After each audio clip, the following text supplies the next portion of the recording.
नमस्कार, ज्योतिष परामर्श केंद्र जागेश्वर धाम के यूट्यूब चैनल पर आपका स्वागत है। मैं हूं ज्योतिषी भुवन चंद्र पांडे। प्रिय दर्शकों, हाजिर हूं लेकर मेष लग्न में मंगल का 12 भाव में फल। पिछली वीडियो में हमने आपको बताया था मेष लग्न में सूर्य का 12 भाव में फल, और उससे दूसरी वीडियो में बताया था मेष लग्न में चंद्रमा का 12 भाव में फल। यहाँ पर हम आपको बता रहे हैं कि मेष लग्न में मंगल लग्न से लेकर 12वें भाव तक क्या शुभाशुभ फल देता है, यह जानकारी इस वीडियो में हम आपको देंगे। यहाँ ध्यान रखने की बात एक यह है कि यह एक साधारण फल है जो कि किसी भी जातक की व्यक्तिगत जन्म कुंडली का नहीं है। आपकी व्यक्तिगत जन्म कुंडली में मंगल के फल क्या शुभाशुभ हो सकते हैं, इसके लिए आपको अपनी जन्म पत्रिका का अवलोकन व्यक्तिगत रूप से किसी विज्ञ ज्योतिषी से करा लेना चाहिए, क्योंकि किसी भी ग्रह के न्यूनाधिक बल होने पर उस ग्रह का फल भी न्यूनाधिक हो सकता है, इसमें कोई संशय नहीं है। इसलिए आप अपनी कुंडली का व्यक्तिगत विश्लेषण किसी विज्ञ ज्योतिषी से करा लीजिएगा। यहाँ पर जो मेष लग्न के फल आपको बताए जा रहे हैं लग्न से लेकर 12 भाव में, वो साधारणतया उस मेष लग्न में उस मंगल के बताए जा रहे पर जहाँ पर लग्न और मंगल दोनों ही पूर्ण बली हों। मेष लग्न में सबसे पहले मंगल का फल, अगर मेष लग्न की कुंडली में लग्न में ही मंगल बैठा है तो ऐसा मंगल शरीर के स्थान में अपनी ही राशि पर बैठे हुए मंगल के प्रभाव से जातक का शरीर पुष्ट कर देगा और उसमें आत्मबल की प्रचुर मात्रा कर देगा। परंतु मंगल के अष्टमेश होने के कारण उसे कभी कभी रोगों का शिकार बनना पड़ेगा। ऐसा आदमी झूठ भी बड़े आत्मबल के साथ बहुत बड़ी हिम्मत के साथ और ऐसे झूठ बोलता है जैसे कि वो बिल्कुल सत्य बोल रहा हो।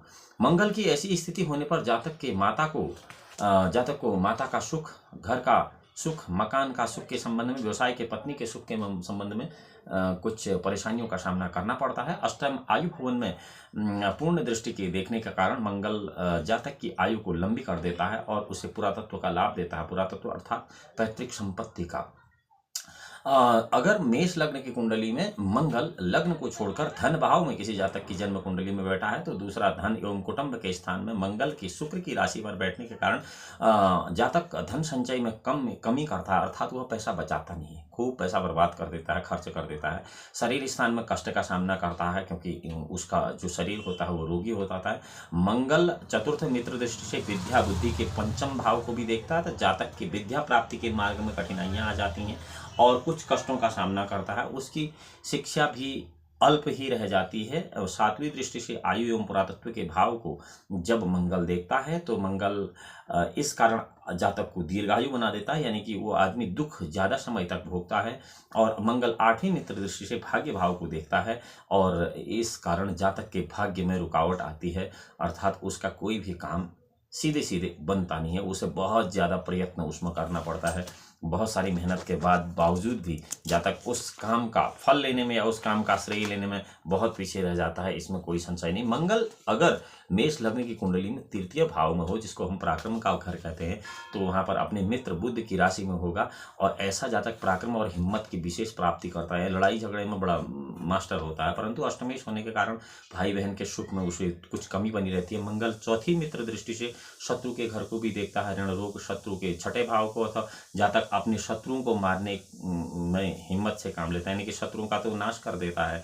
और आठवीं उच्च दृष्टि से राज्य एवं पिता के स्थान को देखने के कारण मंगल राज्य द्वारा सम्मान प्राप्त करता है और पिता का सुख भी उसे प्राप्त होता है। बार बार अगर गलत काम भी करेगा तो पिता उसमें उसे बचा देता है। यह ग्रह स्थिति पर निर्भर करता है। मेष लग्न में अगर मंगल चतुर्थ भाव में है और किसी भी जातक की जन्म कुंडली में, तो अपने मित्र चंद्रमा की राशि पर बैठ जाता है। स्वाभाविक है वो कर्क राशि में होगा चौथे घर में, तो उसके प्रभाव से जातक को माता के सुख में कमी प्राप्त होती है। इसी प्रकार भूमि, मकान व घरेलू सुख में भी कमजोरी होती है। मंगल की चौथी दृष्टि स्त्री भवन पर पड़ती है, जाया भवन में, जहाँ पर कि स्त्री का भवन है, स्त्री का घर है, तो ऐसे में जातक को क्लेश होता है पत्नी से भी। और सातवीं उच्च दृष्टि से मंगल पिता राज्य के दशम भाव को देखता है तो जातक को अपने पिता एवं राज्य से लाभ प्राप्त होता है। मंगल की आठवीं शत्रु दृष्टि लाभ स्थान पर पड़ती है, तो ऐसी स्थिति में लाभ के क्षेत्र में जातक को विशेष परिश्रम करना पड़ता है, अर्थात धन की स्थिति उसकी भी इतनी अच्छी नहीं होती है जितनी की होनी चाहिए। यद्यपि मंगल तृतीय भाव में बहुत सारे सरकारी नौकरी वाले लोगों के कुंडली में होता है। इसमें भी खास तौर पर रक्षा विभाग से जुड़े हुए लोग, पुलिस के लोग, सेना के लोग या फिर अन्य ऐसी सरकारी एजेंसियों के लोगों के तीसरे भाव में मंगल पाया जाता है और होता है वहाँ पर, उसके बल के हिसाब से ही उसका फल मिलता है। ये आपको देखना चाहिए। जिसे मैंने पहले भी बताया आपको, मंगल चौथे भाव में विशेष परिश्रम कराता है, जबकि तीसरे भाव में उतना धन का जो आदान प्रदान या लेन देन है या आय व्यय है वो लगभग बराबर रहता है। पांचवें घर में अगर जन्म कुंडली में मंगल है, जबकि मेष लग्न किसी जन्म कुंडली का, तो ऐसे में विद्या स्थान में अपने मित्र सूर्य की राशि पर मंगल की स्थिति होने से जातक विद्या, बुद्धि, संतान के पक्ष में थोड़ी सी कठिनाई का सामना करता है। मंगल चौथी दृष्टि से पुरातत्व के 8वें भाव को देखता है और अपनी ही वृश्चिक राशि को देखता है। जातक दीर्घायु प्राप्त करता है। ऐसे में आदमी को अगर कई बार लंबी चोट पटक भी लगती है तो उसकी रिकवरी बहुत जल्दी हो जाती है। कुछ परेशानी के साथ साथ लाभ के योग भी प्राप्त होते हैं मंगल की इसी स्थिति में। साथ ही 8वीं मित्र दृष्टि से 12वें भाव को जब मंगल 5वें घर से देखता है तो ऐसी स्थिति में जातक का शुभ कार्यों में या किसी भी अन्य अशुभ कार्यों में व्यय अधिक होता है। आय से व्यय ज़्यादा होना इन्हीं लोगों की कुंडली में पाया जाता है और बाहरी स्थानों से इनकी आजीविका भी अच्छी होती है, इसमें भी कोई संशय नहीं। इसी प्रकार मंगल यदि मेष लग्न की कुंडली में 6ठे भाव में ऋण रोग शत्रु के घर में बैठा हो तो वहाँ पर ऋण रोग शत्रु का घर तो है, लेकिन उसकी जो राशि है वो बुध की मित्र राशि है। तो इस प्रभाव से जातक जो है अपने शत्रुओं पर प्रभाव बनाए रखता है और बहुत निडर और साहसी बना रहता है। मंगल की चौथी मित्र दृष्टि भाग्य भाव पर पड़ती है और भाग्य के क्षेत्र में कठिनाइयां उत्पन्न हो जाती हैं। यहाँ पर भी 7वें मित्र दृष्टि व्यय भाव पर पड़ने से खर्चा अधिक हो जाता है। बाहरी स्थानों से लाभ तो प्राप्त होता है, लेकिन 8वीं दृष्टि अपनी ही मेष राशि पर पड़ने से शरीर स्वस्थ रहता है और स्वाभिमान तथा प्रभाव प्रबल रहता है। ये केवल मंगल की फल हम मेष लग्न में आपको बता रहे हैं। मेष लग्न में मंगल यदि सप्तम स्थान में जाया भाव में है किसी जन्म कुंडली में, तो मंगल की स्थिति सप्तम भाव में स्त्री पक्ष से कष्ट कर रहती है। बार बार लड़ाई झगड़ा पत्नी के साथ होता है और कई बार पत्नी ससुराल में रहकर मायके में रहती है। और मंगल की चौथी दृष्टि उच्च राज्य भवन पर पड़ती है, अतः पिता एवं राज्य द्वारा उन्नति के साधन तथा यश की प्राप्ति होती है। स्वस्थ रहता है व्यक्ति, प्रभावशाली बना रहता है, यशस्वी बना रहता है। 8वीं दृष्टि धन एवं कुटुंब पर पड़ती है द्वितीय भवन पर मंगल की, तो धन और कुटुंब की वृद्धि के लिए प्रयत्न करते ही सफलता मिल जाती है। लेकिन यहाँ पर एक चीज़ आपको बतानी पड़ेगी कि सप्तम भाव में यदि मेष लग्न में मंगल है तो वो पत्नी के साथ कष्ट, पत्नी के संबंध में कष्ट देता है। लेकिन इसके विपरीत स्त्री जातकों के लिए भी आपको यह अनुमान विपरीत दशा में लगा लेना चाहिए, परंतु यहाँ ग्रहों का बलाबल देखना बहुत आवश्यक है। हम यहाँ मात्र मंगल की केवल एक ग्रह के फलाफल का कथन कर रहे हैं और वह भी मात्र मेष लग्न की कुंडली में, किसी अन्य लग्न की कुंडली में नहीं। मेष लग्न की कुंडली में 8वें भाव में यदि मंगल हो, अपनी स्वराशि में वृश्चिक राशि में होगा, पुरातत्व की राशि में होगा, आयु की राशि में होगा, परंतु शरीर स्थान का स्वामी होकर अष्टम भवन में बैठा होगा, तो इसलिए शरीर की सुंदरता में कमी रहेगी। ऐसा आदमी बार बार अपने मन में अपने शरीर की सुंदरता के प्रति चिंतित रहता है। मंगल चौथी शत्रु दृष्टि से लाभ स्थान को देखता है, तो आमदनी के स्थान में भी परेशानी होती है। बहुत सारे लोग गरीबी में जीते हैं, ऐसी स्थिति में दरिद्रता आ जाती है अष्टम भाव में मंगल के आने से, और पराक्रम अधिक होता है। शत्रु स्थान को देखने से अष्टमेश, शत्रु स्थान में रहने से अष्टमेश भाई बहन के सुख में भी कमी लाता है, क्योंकि अष्टमेश आयु का, आरोग्य का और मृत्यु का घर भी कहते हैं। यहाँ पर मृत्यु के घर से संबंधित नहीं कि आदमी की मृत्यु होगी। कंसर्न डिपार्टमेंट में वह ग्रह किस स्थान को, किस विषय को या किस वस्तु को अपने आधिपत्य में लेता है, उससे संबंधित मृत्यु का बात यहाँ पर की जाती है। यहाँ पर किसी आदमी के मरने की बात मृत्यु से संबंधित नहीं है। 9वें त्रिकोण भाव में, भाग्य भाव में अगर मंगल है मेष लग्न की कुंडली में, तो ऐसा जातक का भाग्य बहुत अच्छा होता है। परंतु अष्टमेश होने के कारण, अब मंगल अष्टमेश होने के कारण, क्योंकि मंगल की राशि अष्टम भाव में है, अष्टमेश होने के कारण कुछ असंतोष एवं कठिनाइयों का सामना करना पड़ता है। चौथी मित्र दृष्टि जो होती है व्यय भाव को देखती है मंगल की, 9वें भाव में मंगल के रहने से, वो भी जबकि मंगल मेष लग्न का हो, तो इस कारण खर्चे में बहुत अधिकता रहती है। ऐसे लोग ठीक द्वितीय भाव के मंगल की तरह अच्छा खर्चा करना पसंद करते हैं। 7वीं मित्र दृष्टि से पराक्रम के द्वितीय भाव को देखता है यहाँ से मंगल, और पराक्रम अधिक रहता है, परंतु अष्टमेश होने के कारण भाई बहन के सुख में कमी रह जाती है। 8वीं नीच दृष्टि से मंगल यहाँ से भूमि माँ के चौथे घर को देखता है, और ऐसे में माता का सुख, भूमि का सुख, मकान के सुख में भी कमी बनी रहती है। अपने ही घर में आदमी नहीं रह पाता है। बहुत सी जन्म कुंडलियों में ऐसा देखा जाता है, वो अपना घर छोड़कर कहीं अन्यत्र रहते हैं लोग, किराए के मकानों में। 10वें भाव में अगर मंगल है किसी जातक की जन्म कुंडली में, मेष लग्न की कुंडली की हम यहाँ पर बात कर रहे हैं, तो ये 10वां स्थान केंद्र का स्थान है, राज्य का स्थान है, पिता का स्थान है। और ऐसी स्थिति में वैसे 10वें भाव में मंगल को उच्च का माना जाता है। मंगल अपने शत्रु शनि की मकर राशि पर यहाँ रहेगा, क्योंकि यह लग्न कुंडली जो है मेष लग्न की है, और मकर राशि में तो मंगल उच्च का भी हो जाता है। तो इस प्रभाव से जातक अपने पिता से वैमनस्य रखता हुआ भी स्थान तथा व्यवसाय की उन्नति कर देता है। उसे बहुत अच्छा समाज में सम्मान मिलता है, बहुत उन्नति करता है, आर्थिक स्थिति उसकी बहुत अच्छी होती है, किसी भी प्रकार के कार्य करने में वो समर्थ होता है, राज्य द्वारा उसे सम्मान प्राप्त होता है। मंगल यदि 10वें भाव में है और मेष लग्न की कुंडली है, तो ऐसी स्थिति में राज्य मंत्री या राजा, प्रधानमंत्री या मुख्यमंत्री या फिर कोई केंद्रीय मंत्री बनने के बहुत बड़े चांस होते हैं। मंगल चौथी दृष्टि से शरीर के स्थान को, स्वक्षेत्री स्थान को देखता है, मतलब शारीरिक प्रभाव में भी ऐसे जातकों की उन्नति होती है। वह चाहे आंतरिक कर्म कितना ही कैसा करे, परंतु बाहर से देखने का बड़ा ओजस्वी और तेजस्वी प्रतीत होता है। माता भूमि के सुख में कमी का योग बना रहता है ऐसी स्थिति में, परंतु 8वीं मित्र दृष्टि से विद्या एवं संतान के घर को देखने में, संतान के क्षेत्र में ऐसे जातक को विशेष सफलता प्राप्त होती है। बहुत सारे नेताओं को आपने देखा होगा जो बड़े सर्वमान्य नेता हैं, और उनकी संतान भी देश विदेश में बड़ा नाम रोशन करती हैं। अब आपको यह नहीं लगना चाहिए कि वो कर्म ही ऐसा करते हैं, नहीं, बल्कि मंगल उन्हें ऐसे फल प्राप्त कराता है, या उनके प्रारब्ध के कर्म हैं। मेष लग्न की कुंडली में 10वें भाव में उच्च का मंगल उन्हें इस प्रकार के फल प्राप्त करा देता है। 11वें भाव में यदि मेष लग्न की जन्म कुंडली में मंगल बैठा हुआ है, तो 11वां भाव आय का भाव है, और आयेश उसे कहते हैं। 11वें भाव में यहाँ पर लाजमी है कि कुंभ राशि होगी, जो कि शनि की राशि होगी। शनि की कुंभ राशि पर सम मित्र है उसका, वो सम है, न वो मित्र है न शत्रु है।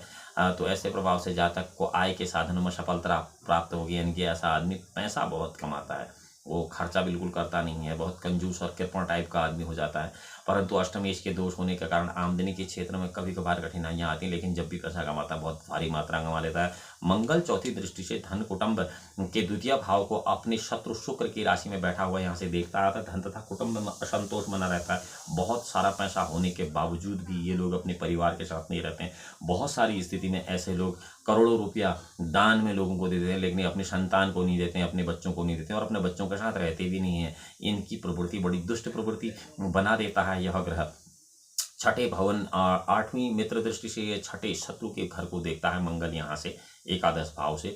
तो इस से शत्रु पक्ष में भी प्रभाव रखता है जातक, और अत्यंत साहसी होता है, क्योंकि मंगल अगर एकादश भाव में मेष लग्न की कुंडली में हो तो, और यदि मेष लग्न की कुंडली में मंगल द्वादश भाव में व्यय भाव में हो, तो ऐसी स्थिति में 12वें व्यय स्थान में अपने मित्र गुरु की मीन राशि पर स्थित मंगल के प्रभाव से जातक बहुत ज़्यादा खर्चा करने वाला होता है। उसे ये समझ में नहीं आता कि हम पैसा किसके लिए खर्च कर रहे हैं। बाहरी स्थानों में भ्रमण करने वाला होता है, खूब घूमने वाला होता है, पैसा फूकने वाला होता है, मनोरंजन करने वाला होता है। बस, रेल, हवाई यात्राओं का उसे बड़ा शौक रहता है, तीर्थ यात्राओं का भी उसे बड़ा शौक रहता है, और पर्यटक स्थलों में घूमने का उसे बड़ा शौक रहता है। शारीरिक सौंदर्य में कुछ कमी तो उसकी रहती है, परंतु घूमने का शौक उसे बहुत अपव्ययी बना देता है। मंगल की चौथी मित्र दृष्टि पराक्रम भाव पर पड़ती है वहाँ से, तो इस कारण जातक पराक्रमी तो होता ही होता है, परंतु मंगल के अष्टमेश होने के कारण उसे भाई बहनों के सुख में बहुत कठिनाइयाँ प्राप्त होती हैं। यानी कि वो भाई बहनों के लिए कुछ ज़्यादा खर्चा करता भी नहीं है, सब कुछ उनसे भी ले लू के अपना घूम घाम में अपना जीवन व्यतीत ही कर देता है। सातवीं दृष्टि से शत्रु स्थान को अगर वो देखता है, तो इस कारण जातक शत्रु पक्ष में प्रबल बना रहता है, उसके शत्रु बहुत ज़्यादा होते हैं। और 8वीं दृष्टि से वो स्त्री के जाया भवन सप्तम भाव को देखता है। तो इस प्रकार स्त्री और व्यवसाय के क्षेत्र में भी परेशानियों का सामना करना पड़ता है। विशेष परिश्रम के बाद ही सफलता मिलती है। प्रिय दर्शकों, मंगल का महत्व ज्योतिष में बहुत ज़बरदस्त है। मंगल एक कोई ऐसा छोटा मोटा ग्रह नहीं है, कि आप उसे यूं ही छोड़ दें। कहा गया है देव दानव गंधर्वा यक्ष राक्षस किन्नरा प्रियंते ग्रह पीड़ाधिक्यम पुनर्विमानवा शनैश्चरण सौदासो नरमान संग नियोजितो ग्राहुणांग पीड़ितो राजा नलो भ्रांतो महितलो अंगाकार विरोधेन राम राष्ट्रा निरोधितो रविणाम सप्तनेन रावणो विनपातिता। अर्थात शनि के कमज़ोर होने से या शनि के पाप होने से राजा सौदास प्रतिदिन नरमांस का भक्षण करते थे। राहुणांग पीड़ितो राजा नलो भ्रांतलो महितलो राहु की पीड़ा से राजा नल मही भ्रमण करते थे। अंगाकार विरोधी ने राम राष्ट्रा निरोधितो मंगल के कमजोर होने से तो भगवान राम को 14 वर्ष का वनवास हो गया। रविणाम सप्तनेन रावणों भी निपातिता और सप्तम स्थान में सूर्य के कमजोर होने से रावण की मृत्यु होगी, अन्यथा उसकी नाभि में अमृत था। यहाँ पर हम आपको केवल यह कहना चाहते हैं कि मंगल का बहुत बड़ा महत्व ज्योतिष में होता है। अगर आप वर्तमान भारत की स्थिति देख लें तो जो भारत के दूसरे प्रधानमंत्री थे श्री लाल बहादुर शास्त्री, इनकी मेष राशि थी और इनका स्वामी मंगल था। तीसरी प्रधानमंत्री श्रीमती इंदिरा गांधी मेष राशि स्वामी मंगल। चौधरी चरण सिंह मेष राशि स्वामी मंगल। पुनः इंदिरा गांधी मेष राशि पुनः उनका स्वामी मंगल। इंद्र कुमार गुजराल मेष राशि उनका स्वामी मंगल। अटल बिहारी वाजपेयी 2 बार प्रधानमंत्री बने, मेष राशि उसका स्वामी मंगल। नरेंद्र मोदी 2 बार 3 बार प्रधानमंत्री बन गए, वृश्चिक राशि इसका स्वामी मंगल। भारत के प्रसिद्ध और मनोरंजक नेताओं में बिहार के पूर्व मुख्यमंत्री और केंद्रीय रेल मंत्री लालू प्रसाद यादव मेष राशि, इनका स्वामी मंगल। नीतीश कुमार बिहार के 20 साल मुख्यमंत्री रहे, वृश्चिक राशि इसका स्वामी मंगल। नारायण दत्त तिवारी उत्तराखंड और उत्तर प्रदेश के मुख्यमंत्री रहे हैं, वृश्चिक राशि इसका भी स्वामी मंगल। ऐसे ही अनगिनत जो पॉलिटिक्स में, जो राजनीति में नेता हैं, वो मंगल के प्रभाव से बहुत उच्च स्तर पर अपनी राजनीति को सफल कर पाए हैं। इसका अर्थ यह है कि मंगल बहुत पराक्रमी ग्रह होता है। यहाँ पर आपको यह ध्यान देने की जरूर आवश्यकता है कि यह मंगल के शुभाशुभ फल किस प्रकार से काम करते हैं। इसके लिए अपनी जन्म कुंडली का आप अवलोकन विज्ञ ज्योतिषी से, जो ज्योतिषी हो उससे, नहीं ऐसा नहीं कि बहुत बड़ा टीका चंदन, बड़े सा कुर्ता पैजामा और आगे से टोकन कट रहा है, ऐसा नहीं। वो विद्वान होना चाहिए। ऐसे विज्ञ ज्योतिषी को दिखाकर आप अपनी कुंडली का विश्लेषण करा सकते हैं और जो ग्रह आपको अशुभ फल दे रहे हैं उनका शुभ फल भी प्राप्त कर सकते हैं। क्योंकि मैं बार बार आपको कह रहा हूँ कि ज्योतिष रेमेडी टूल्स का सब्जेक्ट है, प्रेडिक्शंस का सब्जेक्ट नहीं है। यहाँ पर हम साधारणतया मंगल बली है, अगर लग्नेश बली है, लग्न बली है, मंगल बली है, तो लग्न से लेकर 12 भाव में क्या फल देगा उसकी बात आपको बता रहे थे। लेकिन इसके फलों में भी न्यूनाधिकता अन्य ग्रहों की दृष्टि, अन्य ग्रहों की युति निर्भर करती है। आशा करता हूं यह जानकारी आपको अत्यंत रोचक लगी होगी। यदि आप ज्योतिष की जिज्ञासा रखते हैं और ज्योतिष संबंधित जानकारी अपने मोबाइल फोन या सोशल मीडिया प्लेटफॉर्म पर चाहते हैं, तो आप ज्योतिष परामर्श केंद्र जागेश्वर धाम के इस यूट्यूब चैनल को लाइक कर सकते हैं, सब्सक्राइब कर सकते हैं और बेल आइकन का बटन केवल इसलिए दबा सकते हैं कि सबसे पहले सोशल मीडिया प्लेटफॉर्म पर आपको यह जानकारी उपलब्ध हो सके। अगली वीडियो में हम आपको मिलते हैं लेकर मेष लग्न में 12 भाव में बुध क्या शुभाशुभ फल देगा। तब तक भगवान भोलेनाथ आपका परम कल्याण करें। नमस्कार।